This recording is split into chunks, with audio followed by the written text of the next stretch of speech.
principios espirituales nos dan victorias contundentes. Eso es lo que yo quiero que usted pueda alcanzar, y el nivel en el cual usted tiene que caminar, y es en el nivel de los principios espirituales que te den victorias contundentes, porque esa es la voluntad de Dios para los hijos, para sus hijos, es caminar en victoria. La derrota nunca fue diseñada para los hijos de Dios. Si usted se comió eso, es porque la ignorancia suya lo permitió, pero la voluntad y el deseo de Dios es que caminemos en victoria. Y dice Génesis capítulo 14 verso 1 en adelante, dice así: aconteció en los días de Amrafel, rey de Sinar, Arioc, rey de Elazar, Kedorlaomer, rey de Elam, y Tidal, rey de Goim, que estos hicieron guerra contra Bera, rey de Sodoma, contra Birsa, rey de Gomorra, contra Sinab, rey de Adma, contra Semer, rey de Seboín, y contra el rey de Bela, la cual es Zoar. Todos estos se juntaron en el valle de Sidín, que es el mar salado. 12 años habían servido a Kedorlaomer, y en el 13º se rebelaron. Y en el año 14 vino Kedorlaomer y los reyes que estaban de su parte, y derrotaron a los refaitas en Astarot, Carnaín, a los susitas en Am, a los semitas en Sabe Kiriatim, y a los oreos en el monte de Seir, hasta la llanura de Parán, que está junto al desierto. Y volvieron y vinieron a Enmispat, que es Cades, y devastaron todo el país de los amalecitas, y también al amorreo que habitaba en Asesón Tamar. Y salieron al rey de Sodoma, el rey de Gomorra, el rey de Adma, el rey de Seboín, el rey de Bela, que es Zoar, y ordenaron contra ellos batalla en el valle de Sidín. Esto es contra Kedorlaomer, rey de Elam, Tidal, rey de Goín, Arrafel, rey de Sinar, y Arioc, rey de Elazar, 4 reyes contra 5. Y el valle de Sidín estaba lleno de pozos de asfalto, y cuando huyeron el rey de Sodoma y de Gomorra, algunos cayeron allí, y los demás huyeron al monte, y tomaron toda la riqueza de Sodoma y de Gomorra y todas sus provisiones, y se fueron.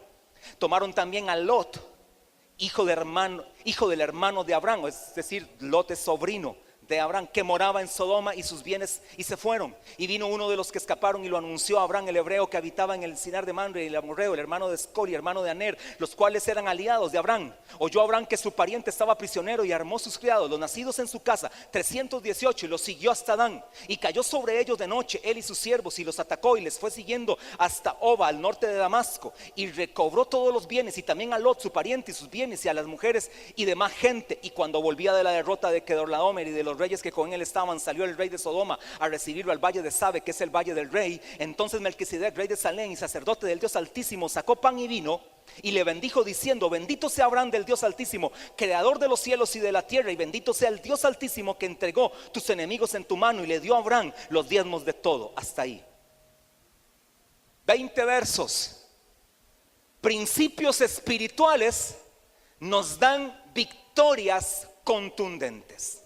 Hermano amado, para usted no es un secreto, o no sé si esto es un secreto, pero estamos en tiempos complicados, en tiempos difíciles, en tiempos donde si hay alguien que está dispuesto a traer sobre nosotros confusión, derrota, vergüenza, quiere que usted y yo no avancemos, es Satanás, sus demonios, nuestro enemigo acérrimo. Así que hoy yo quiero traerle una palabra contundente a usted para que la tome y se levante en el nombre de Jesús con esta palabra, y no permita que ninguna operación del diablo venga a tratar de hacer destruir su vida. Amén.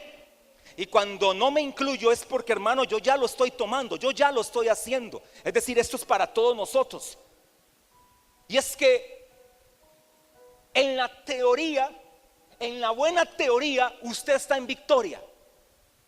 Eso dice la teoría bíblica. O sea, la teología bíblica pura dice: usted está en victoria, usted es un vencedor, usted es no un vencedor, es un más que vencedor. Ahora la pregunta: ¿está en victoria? ¿Sus finanzas están en victoria? ¿Su liderazgo está en victoria? ¿En su trabajo está en victoria? ¿En su familia está en victoria? ¿En su ministerio está en victoria? ¿En su andar diario está en victoria? En sus relaciones interpersonales está en victoria. En su vida de oración está en victoria. En su comunión con Dios está en victoria. Porque el hecho, hermano, de que estemos en victoria no nos exime de tener que ganar batallas para alcanzar y ratificar esta victoria. Es decir, el enemigo siempre va a estar molestando. Lo que usted y yo tenemos que saber es que desde la posición que ya tenemos, que es victoriosa, tenemos que notificarle y ratificarle al enemigo que esa victoria es contundente en nosotros. No podemos ignorar las maquinaciones del enemigo, dijo el apóstol Pablo. Él siempre va a molestar. El Señor Jesús dijo en San Juan 10:10 que el ladrón vino, Satanás vino para matar, para robar y para destruir. Y ese ministerio, hermano amado, no se ha acabado. Él sigue matando, él sigue robando y él sigue destruyendo. Pero también le quiero decir que Dios, a través de Jesús, sigue dando vida y vida en abundancia. Y eso es lo que Dios quiere para tu vida, que experimentes la abundancia de Dios para tu vida. Pero no es una abundancia económica como muchos carnales quieren ver.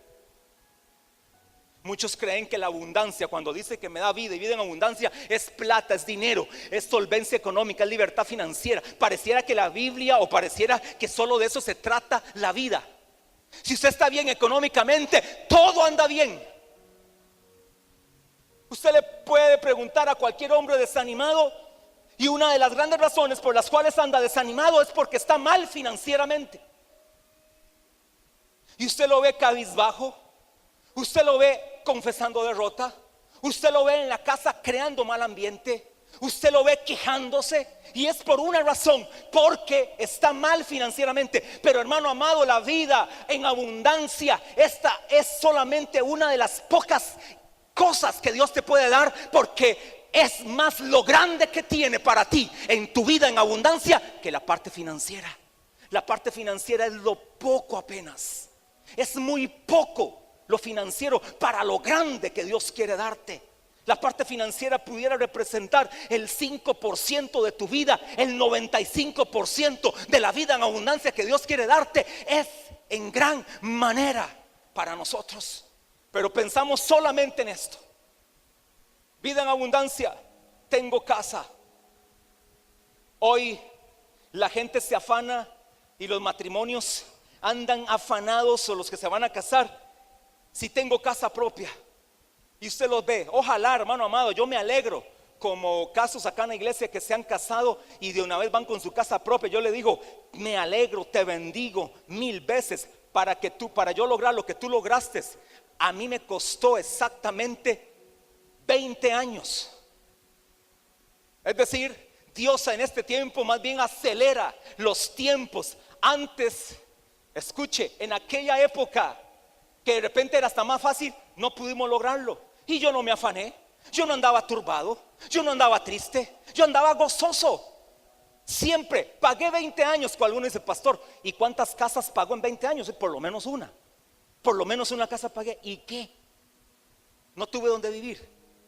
Cuando se venían los aguaceros torrenciales, no tenía donde vivir. Cuando estaba en momentos de aflicción, no tenía donde refugiarme, que era mi casa.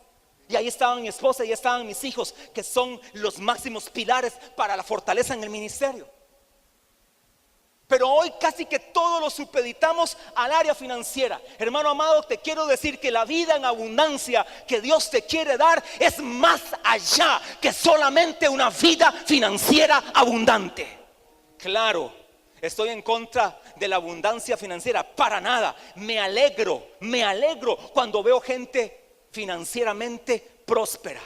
Y es más, yo creo que de esta iglesia, creo yo que en poco tiempo, por lo menos, tengo certeza que por lo menos 3 empresarios y empresarias de esta iglesia, Dios, no su fuerza, si su fuerza está en Dios, Dios los va a llevar a ser millonarios. A mí me impresiona y me da un colerón. Yo creo que ya lo voy a dejar de ver, el Shark Tank, el tanque de tiburones, porque le dice una de las mujeres, yo te voy a hacer millonario. Así le dice, hermano, y es cierto. En la temporada, qué sé yo, 4, hoy ya van por la 10, llegó alguien con un aparatito para meter el asunto, el shaker, el asunto del gimnasio, y era un aparatito que lo mantiene frío.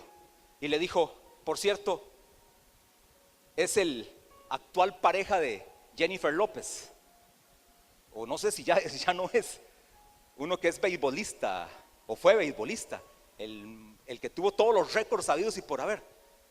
Llegaron con $100,000 para emprender los que eran los innovadores. Pasaron el testimonio en la temporada como 7. Dice la persona, hoy estamos facturando $160 millones. Llegaron con 100,000 y él les dijo, yo te voy a hacer millonario. Hermano amado, tenemos a Dios de nuestro lado.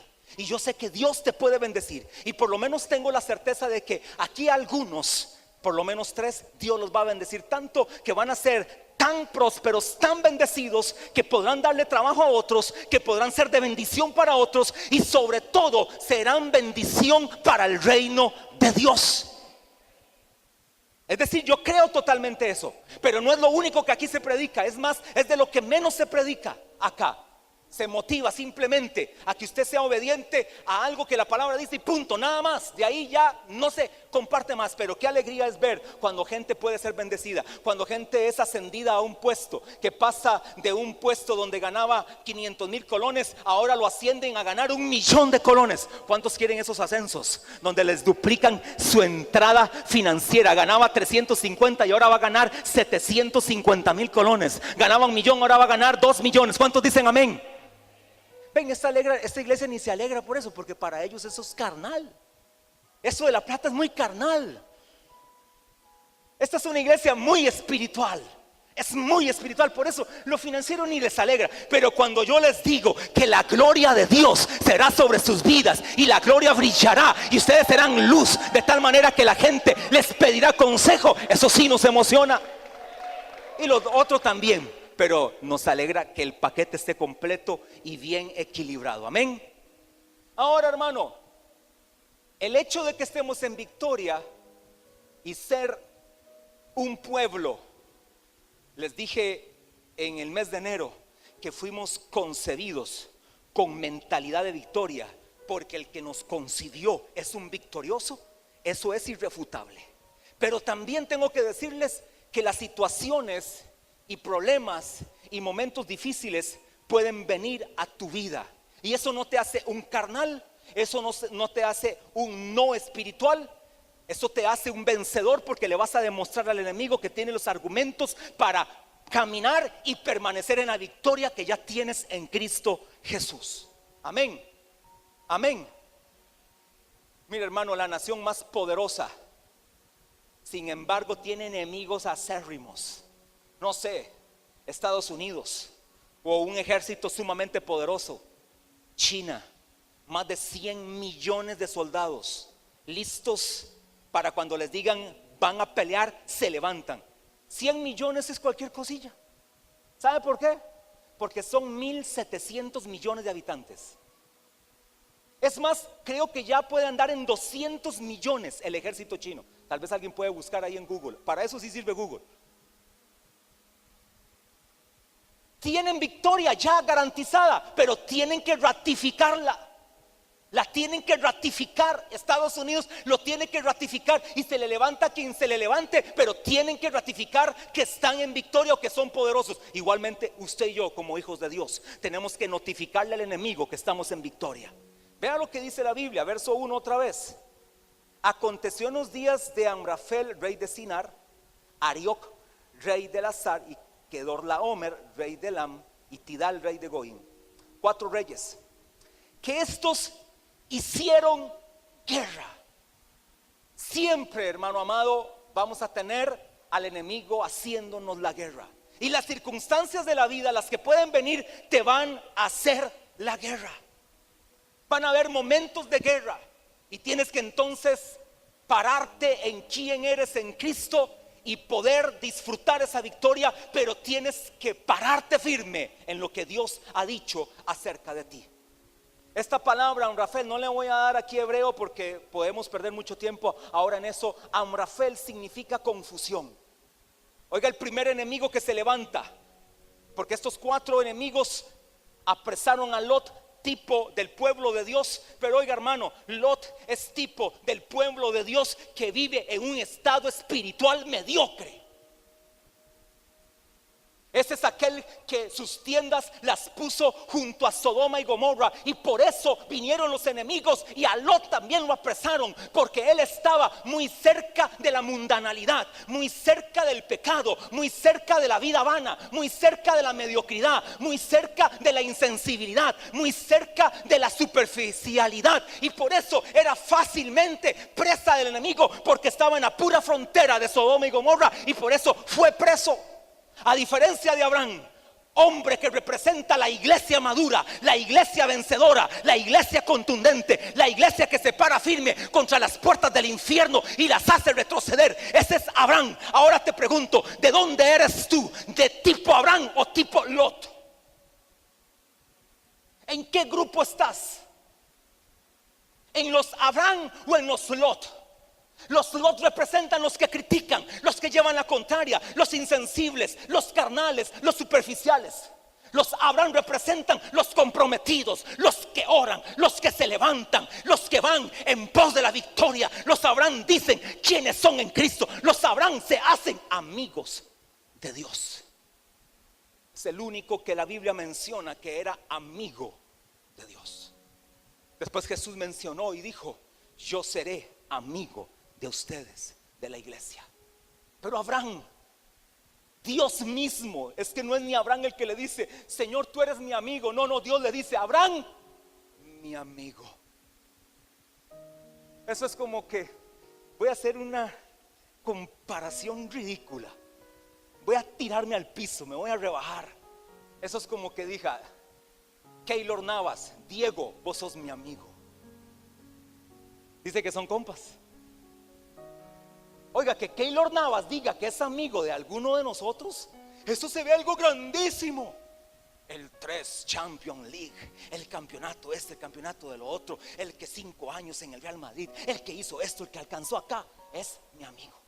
Pero Abraham podía decir: no, ese es un humano que puede tener gloria, pero se le puede acabar, como hoy, que es el último partido que parece que juega ya en el equipo. Ya lo jugó, ayer fue el último, hoy, el día que sea, pero ya se fue la gloria.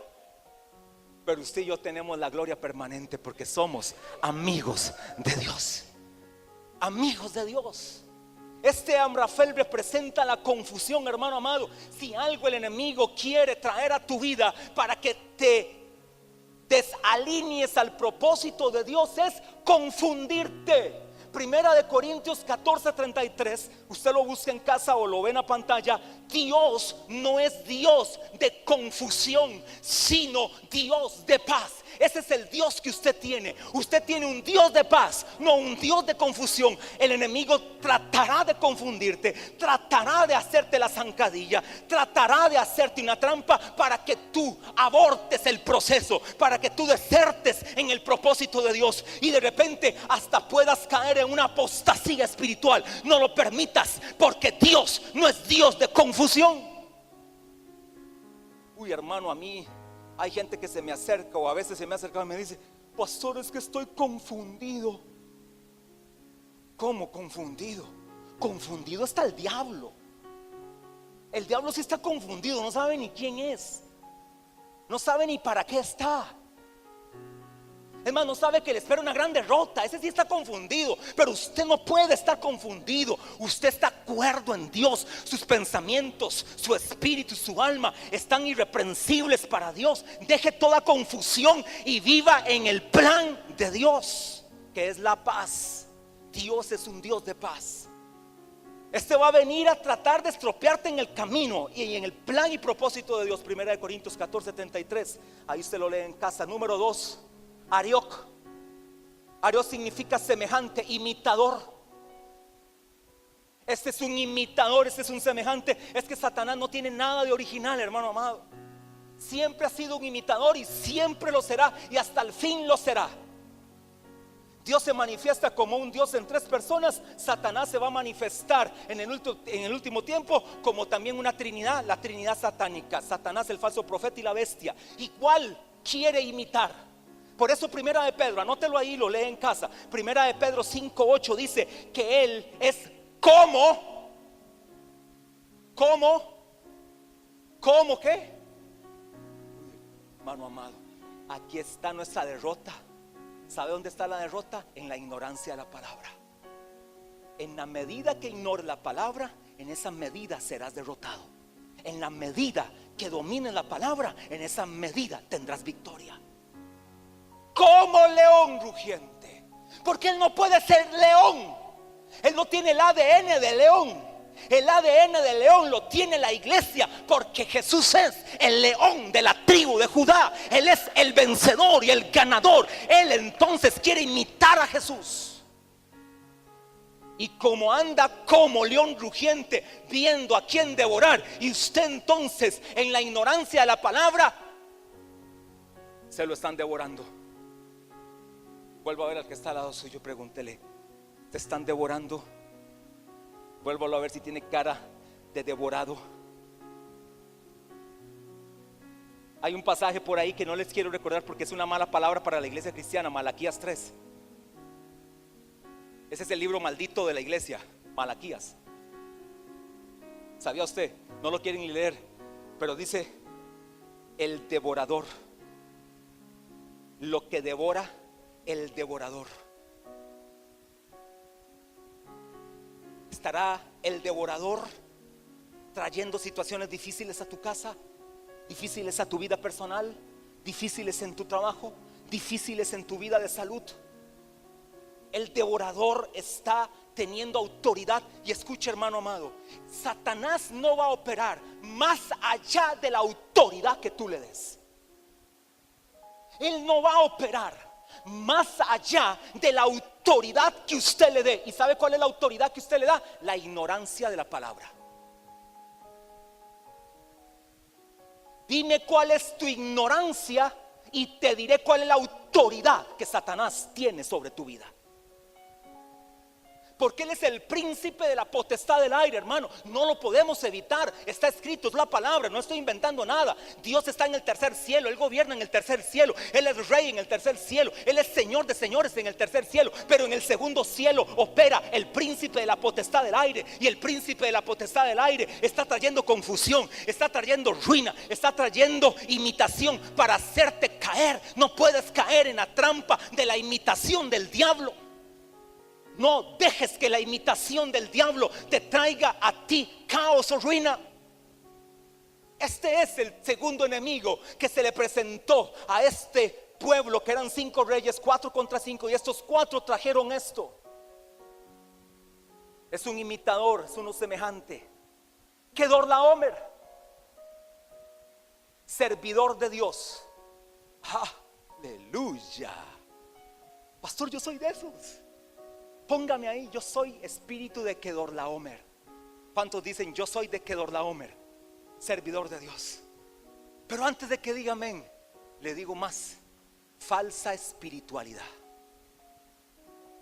Falsa espiritualidad. Por eso es un servidor de Dios.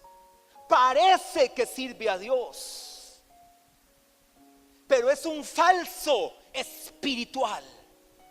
No es genuino en su vida espiritual. Segunda de Corintios capítulo 11 verso 14, rápidamente.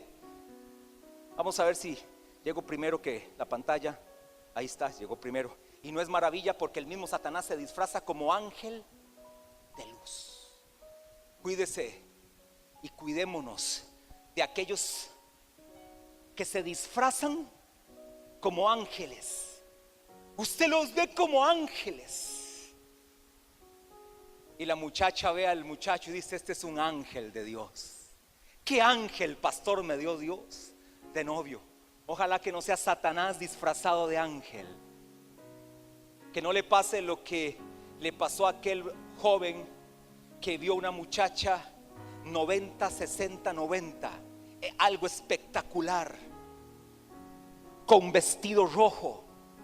Era una Miss Y este dijo: así te quería ver, Satanás. Algunos están en eso, haciéndole el juego al diablo, y entonces caen en la trampa del enemigo. Y cuando ya se ven envueltos en la situación, ahí entonces dicen: qué embarcada la que me di por no tener esta capacidad para saber que aquí había falsedad. La iglesia tiene que discernir entre lo falso y lo correcto, entre lo falso y lo verdadero. Usted pone a esos que trabajan en bancos a saber cuándo un billete de $100 es falso o verdadero. Hermano amado, los pasan antes de estar en caja, antes de recibir dinero. Ellos pasan por pruebas donde tienen que tocar 1, 2, 3, 1000 veces, no 1000, 1.000.000 de veces los billetes de $100, de manera tal que cuando ya ellos en un fajo de 100 billetes va uno falso, con solo tocarlos saben cuál es el falso. Y de los 99 sacaron uno que era falso. De los 100, uno era falso. ¿Por qué? Porque se hicieron expertos. Ahora la iglesia tiene que volverse experta en saber qué es falso y qué es verdadero. A qué yo puedo ir y a qué no puedo ir, qué puedo recibir y qué tengo que rechazar. La iglesia tiene que caminar en este nivel, hermano amado, porque Él va a venir a tratar de engañarte con una falsa espiritualidad, para que luego no digas: ahora sí voy a pagar la factura. Por caer en la trampa, hoy estoy pagando la factura. Que no seas de esos. Amén. Tidal, cuarto y último: orgullo. Formidable. ¿Se acuerda de Isaías 14:13? Veamos un momento Isaías 14:13. Dice: tú decías en tu corazón, hablando de Satanás.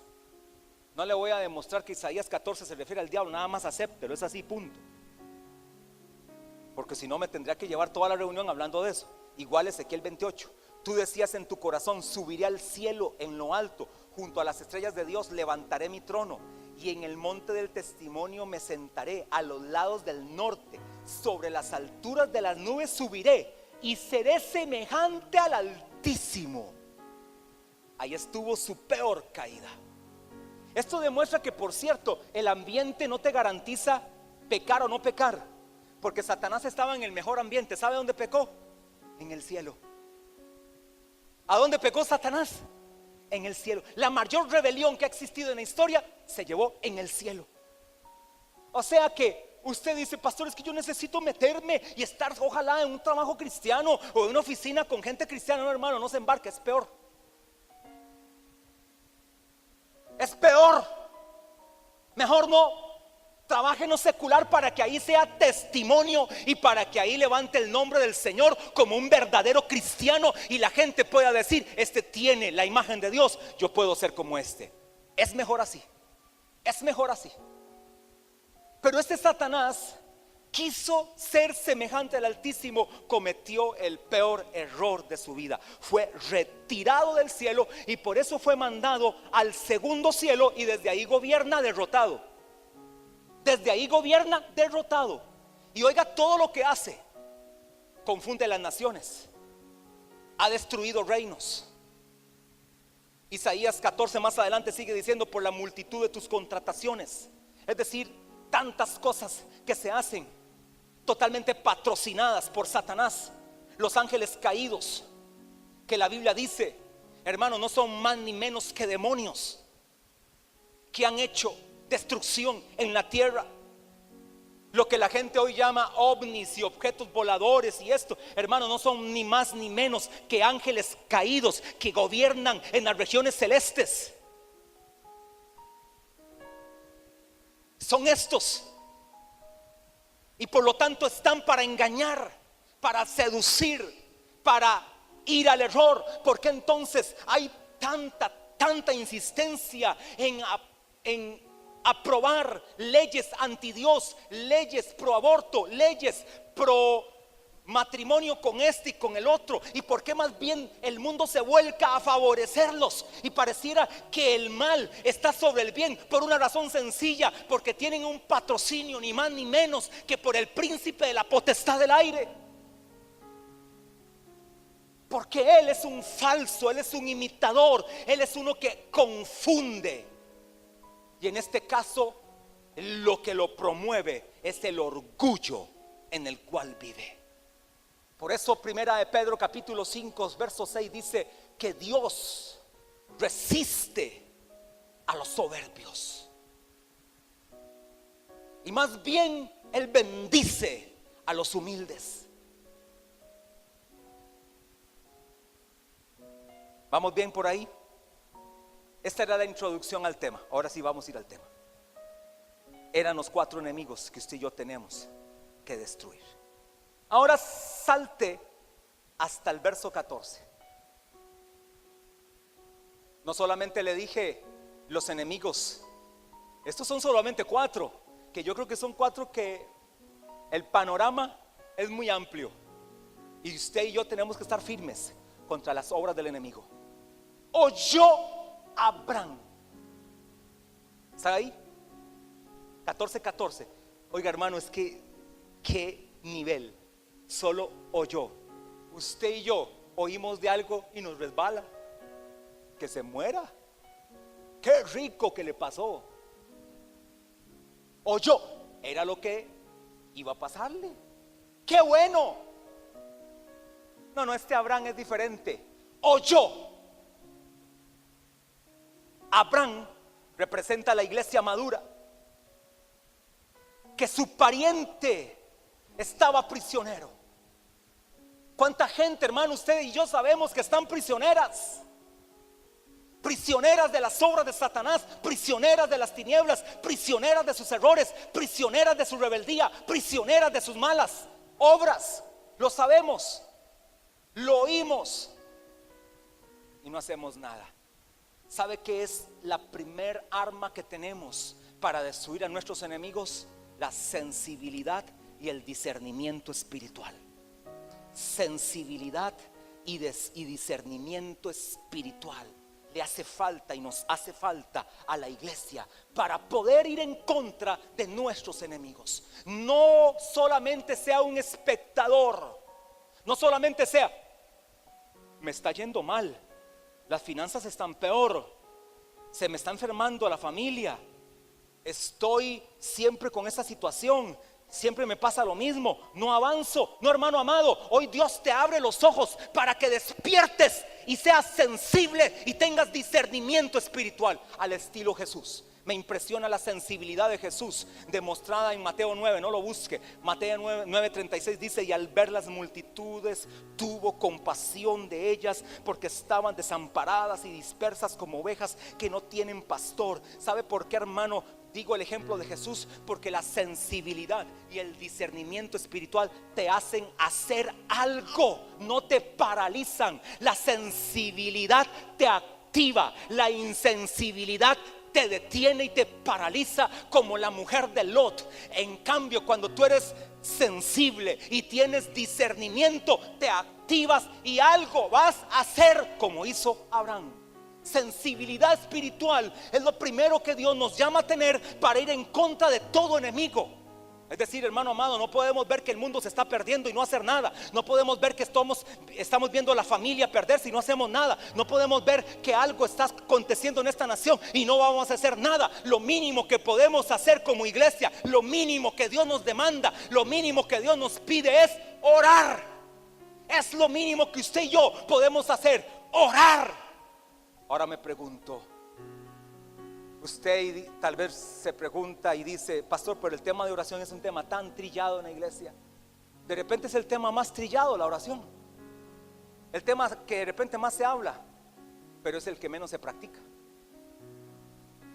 La oración es el tema o el principio, dije principios espirituales, es el principio espiritual que menos se practica.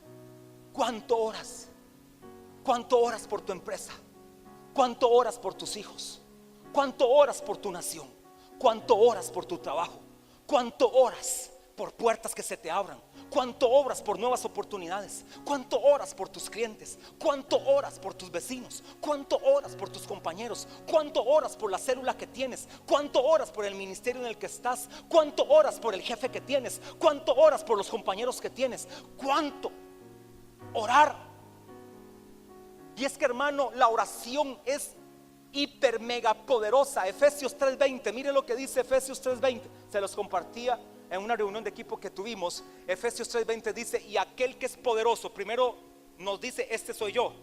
El apóstol Pablo dice por revelación: este soy yo. Y aquel que es poderoso, es decir, yo soy poderoso para hacer todas las cosas. Es decir, Él no hace una cosa, no hace algunas cosas. Él es tan poderoso para todas las cosas, mucho más, para hacer todas las cosas, mucho más abundantemente, porque Dios es un Dios de abundancia. Si usted va a Él y yo voy a Él, Él responde con abundancia de lo que pedimos. Oiga, hermano, de lo que pedimos. Es decir, este verso 20 solo se activa si usted y yo pedimos. Dios es poderoso sobre todas las cosas. La abundancia de Dios está para todos, pero es activada cuando usted y yo pedimos. Solo pidiendo veremos al poderoso Dios hacer todas las cosas mucho más abundantemente, hasta que pida, entienda y escuche esto: según el poder que actúa en nosotros. La oración es el mayor poder que puede actuar en tu vida. Cuando tú y yo nos atrevemos a orar, cuando tú y yo nos atrevemos a ser sensibles y a tener discernimiento, el poder de Dios se manifiesta. Y ahora, así como Él es poderoso, la oración entonces tendrá poder. Cuando yo entiendo que la oración es poderosa, cuando yo pida, el poder de Dios se va a manifestar. Por eso usted no puede ser un insensible sabiendo que todo se lo está llevando el diablo y se queda sin hacer absolutamente nada. Es tiempo entonces de tener sensibilidad espiritual. Oyó Abraham, verso 14, que su pariente estaba prisionero y armó a sus criados. Número 2, preparación espiritual. Necesitamos prepararnos espiritualmente. Y para eso, insisto otra vez, la mayor preparación espiritual que puedo tener es ir a la palabra inspirada por el Espíritu Santo y que ésta me dé la luz correcta. Vaya rápidamente a Efesios 6:10, rápidamente, lo voy a leer así volado. Efesios 6:10, que solo la lectura te ministre. Efesios 6:10 en adelante dice así. Llegaron. Efesios 6:10, no Génesis. Ahora sí, por lo demás, hermanos míos, ¿a quiénes está hablando? Cristianos. Fortaleceos en el Señor y en el poder de sus fuerzas. De una vez le dice: usted es fortalecido en Dios y en el poder de su fuerza. No en la fuerza del hombre, no en la fuerza humana, es en la fuerza de Dios. Por lo demás, hermanos míos, fortaleceos en el Señor y en el poder de su fuerza. Sigue diciendo: vestidos de toda la armadura de Dios, para que podáis estar firmes contra las acechanzas del diablo. Porque no tenemos lucha contra sangre y carne, sino contra principados, contra potestades, contra los gobernadores de las tinieblas de este siglo, contra huestes espirituales de maldad en las regiones celestes. Por tanto, tomad toda la armadura de Dios. Oiga como dice, tomad. No te dice yo te la doy, no te está diciendo eso, yo te la doy. Lo que te está diciendo es tomad. Lo que significa es que estás en victoria, pero tienes que hacer algo también. Es decir, toma la armadura de Dios. Aquí está, yo te la pongo acá. Aquí está la armadura. Si usted quiere se queda sentado, aquí está. Venga y tómela. Tiene que tomarla, y no una, ni dos, ni tres partes. Son 6 partes que usted tiene que tomar. Toda la armadura de Dios para que podáis resistir en el día malo, y habiendo acabado todo, estar firmes. Estad pues firmes, ceñidos vuestros lomos con la verdad y vestidos con la coraza de justicia. Ya van 2 armas. Y calzados los pies con el apresto del evangelio de la paz. 4, sobre todo tomad el escudo de la fe con que podéis apagar todos los dardos de fuego del maligno. 5, y tomad el yelmo de la salvación. 6, y la espada del Espíritu, que es la palabra de Dios, orando en todo tiempo, cuando esté bien o cuando esté mal la situación. El problema es que solo oramos, y es más, ni oramos, pedimos oración. Aquí pongo mi petición para que oren por mí, me está llevando el diablo. Ya tengo ganas de irme a quitar la vida, no aguanto más. En todo tiempo se ora, en todo tiempo, con toda oración y súplica en el Espíritu.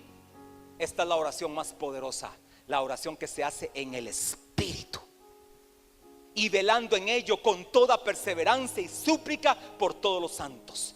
19, y por mí, a fin de que al abrir mi boca me sea dada palabra para dar a conocer con denuedo el misterio del Evangelio, por el cual soy embajador en cadenas, que con denuedo hable de él como debo hablar. Preparación espiritual necesitamos. Aquí está. No tienes que ir y armarla tú, es que ya la tienes, es tomarla. ¿Cómo te preparas? Tomando la armadura de Dios. Y ahí está clara. 6 implementos maravillosos que no vamos a hablar de ellos, pero solo leerlos ya usted entiende a qué se refiere. Tiene que usted prepararse espiritualmente. Usted no puede ir a conquistar con las armas de derrota que el mundo le enseñó, con la forma de pensar del mundo. Usted no puede ir a conquistar. Ahora usted y yo hemos nacido de nuevo, y entonces tenemos que ir a conquistar con una mentalidad de nacido de nuevo, con una mentalidad de libertad, con una mentalidad redentora, con una mentalidad de victoria, con una mentalidad de excelencia. Así es como se conquista en el reino de Dios. Vinisteis a Cristo, vinimos a Cristo derrotados, pero ahora estamos en victoria en Cristo Jesús. Así es como Dios nos prepara en esta lucha espiritual. Número 3. Oyó Abraham que su pariente estaba prisionero y armó a sus criados, los nacidos en su casa, 318, y lo siguió hasta Dan. No hay como pelear batallas con tus propios hijos espirituales. Abraham aquí tenía gente conocida. Armó 318 parientes. ¿Eres tu hijo? ¿Te involucras en esta gran obra que estamos haciendo? Y esta gran obra que estamos haciendo, hermano, es ni más ni menos que la obra más grande que se hace sobre toda la tierra. No es alimentar al que está hambriento, no es ayudar al cambio climático, no es disminuir la huella de carbono, no es hacer algo para que el déficit fiscal en este país se arregle. La obra más grande que la iglesia del presente siglo puede hacer es trasladar almas de las tinieblas a la luz admirable. Eso es lo que Dios nos manda hacer, y muchos de esos están en tu propia casa, están desamparados, están dispersos, están como ovejas que no tienen pastor. Ahí están tus vecinos, ahí están tus compañeros de trabajo. Lo que hace falta es que tengamos sensibilidad y discernimiento espiritual. Lo que hace falta es que nos preparemos espiritualmente para hacer esta obra. Así que hoy convoco a los hijos de la iglesia Maná para hacer una obra poderosa en esta provincia y en esta nación. ¿Cuántos dicen amén? Verso 15. Y cayó sobre ellos de noche, él y sus siervos, y les atacó y les fue siguiendo hasta Orba, al norte de Damasco. Buscamos rápidamente Primera de Crónicas 14. Ve que vamos, todo se va alineando. Génesis 14, Primera de Crónicas 14, Primera de Samuel 17, todo cerquita, porque Dios hasta suple eso. Si leemos la palabra, eso sí, ¿verdad? Si no la leemos, entonces no entendemos nada, porque leemos un capítulo cada domingo que venimos a la iglesia, es donde leemos la Biblia. Somos muy espirituales. Pastor, la Biblia se lee en la iglesia. Cuando usted la lee, ahí leo la Biblia. Primera, oiga esta estrategia. A mí me impresionan las estrategias de Dios. Primera de Crónicas 14. Oiga, 14:14. Dice así: David volvió a consultar a Dios, dirigido por Dios, y Dios le dijo: no subas tras ellos, sino rodéalos, para venir a ellos por delante de las balsameras. Y así que oigas venir un estruendo por las copas de las balsameras, sal luego a la batalla, porque Dios saldrá delante de ti y herirá el ejército de los filisteos. Hizo pues David como Dios le mandó. Subraye eso si tiene Biblia. Por eso es bueno traer la Biblia, no solo quedarse viendo la pantalla, porque en la pantalla no la puede subrayar. Pero si usted tiene Biblia, usted subraya y pone cosas y no se pierde. Hermano amado, adquiera disciplinas espirituales. Estoy hablando hoy de principios espirituales. Qué bueno si trajo Biblia. O si tiene su propio teléfono, subraya ahí, lo pone de alguna manera que usted lo pueda subrayar. Hizo pues David como Dios le mandó, y derrotaron al ejército de los filisteos desde Gabaón hasta Geser. Y la fama de David fue divulgada por todas aquellas tierras, y Jehová puso el temor de David sobre todas las naciones. Es decir, David se dejó dirigir por Dios y tuvo una victoria contundente. Esto se llama estrategias espirituales, sensibilidad y discernimiento espiritual, preparación espiritual, estrategias espirituales. Tenemos que seguir las estrategias, no mías, las estrategias de Dios, las estrategias de la palabra. Es con la palabra que peleamos, estrategias donde Él nos va dirigiendo, Él manda y yo simplemente hago. Me impresiona David cuando el profeta Natán llegó a David y le dijo, David llegó y le dijo al profeta: Dios me ha dicho que haga esto y esto y esto con respecto al templo. El profeta le dijo: tranquilo, haz todo lo que Dios te ha dicho que hagas, porque Dios está contigo. Esa es la marca de un hombre de Dios, de una mujer de Dios, que Dios está con usted. Si Dios está con usted, amado, nada te va a detener. Si Dios está con tu empresa, nada te va a detener. Si Dios está con tu familia, con tu casa, nada te va a detener.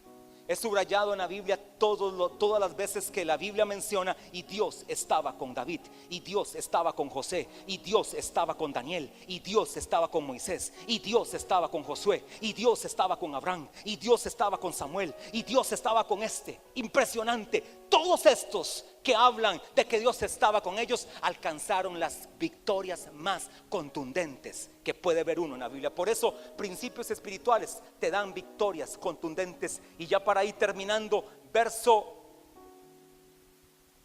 15: y cayó sobre la noche él y sus siervos, y les atacó y les fue siguiendo hasta Oba, al norte de Damasco, y recobró todos los bienes, y también a Lot su pariente, y sus bienes, y a las mujeres y demás gente.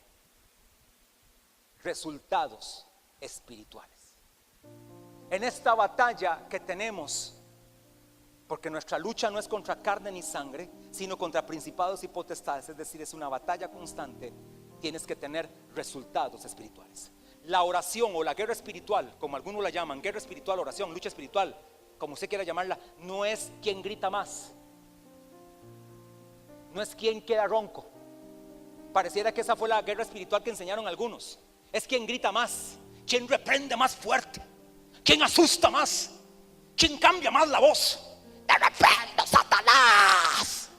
Y ese predicador es poderoso, pero lo que cambió fue la voz, fue manipulación lo que hizo. O sea, no hizo nada nuevo. Lo que hizo fue jugar con su voz. Si usted quiere ver a alguien entonces que está en el orden correcto, tendrá resultados espirituales. Lot fue libre, y no solo él, toda su casa, y no solo su casa, todos sus bienes. Y es más, le aseguro que llegó más próspero que antes, porque tuvo a alguien, Abraham, tipo padre, tipo iglesia madura, que fue y peleó una batalla contundente a favor de un hijo totalmente inmaduro, un hijo inexperto, un hijo que no sabía quién era en Cristo. Resultados espirituales. Recobró. Y número 5, después de que usted fue sensible, se preparó, fue con una estrategia, tuvo resultados. Vea lo que dice el verso 17: cuando volvía de la derrota de Kedorlaomer y de los reyes que con él estaban, los restantes 3, salió el rey de Sodoma a recibirlo al valle de Sabe, que es el valle del rey. Ahí como que yo siento que la Biblia, bueno, es lo que yo veo, hay como un paréntesis. Ya llegó el de Sodoma, a ver cómo estuvo todo, gracias a Abraham por la victoria, pero pareciera un verso que se sale de la norma. El verso 18: entonces Melquisedec, rey de Salem y sacerdote del Dios Altísimo, que era un sacerdocio que no era, según el orden levítico, no era de la tribu de Judá, era un sacerdocio según Dios, tipo de Cristo, una teofanía, es lo que sucede en este caso. Sacó pan y vino y le bendijo diciendo: bendito sea Abraham del Dios Altísimo, creador de los cielos y de la tierra, y bendito sea el Dios Altísimo que entregó tus enemigos en tu mano. Mantenimiento espiritual. Es decir, Abraham hizo 4 cosas, 4 acciones, 4 principios espirituales que le dan victorias contundentes. Y luego Dios dijo a Abraham: ven, aquí estoy yo, te voy a bendecir. Después de una gran victoria necesitamos la bendición de Dios. Después de grandes victorias espirituales, después de grandes batallas espirituales, tenemos que ir a suplicar, tenemos que ir a clamar, tenemos que ir a doblar nuestras rodillas por el favor de Dios, por la bendición de Dios. Necesitamos ser bendecidos por Dios, hermano amado. Todo lo anterior de nada me sirve si luego no tengo la bendición de Dios. La bendición de Dios me recarga, la bendición de Dios me anima, la bendición de Dios me fortalece, la bendición de Dios me da descanso, la bendición de Dios me da paz, la bendición de Dios me impulsa, la bendición de Dios me prepara para próximas batallas. Es necesario entonces ser bendecido por Dios. Así que dígale al que está al lado suyo: yo soy un bendecido por Dios. ¿Cuántos dicen amén? Termino con 1 Corintios capítulo 15 verso 9 y 10. 1 Corintios capítulo 15 verso 9 y 10. Porque yo soy el más pequeño de los apóstoles, que no soy digno de ser llamado apóstol, porque perseguí a la iglesia, pero por la gracia de Dios soy lo que soy. Y su gracia no ha sido en vano para conmigo. Antes he trabajado más que todos ellos, pero no yo, sino la gracia de Dios conmigo.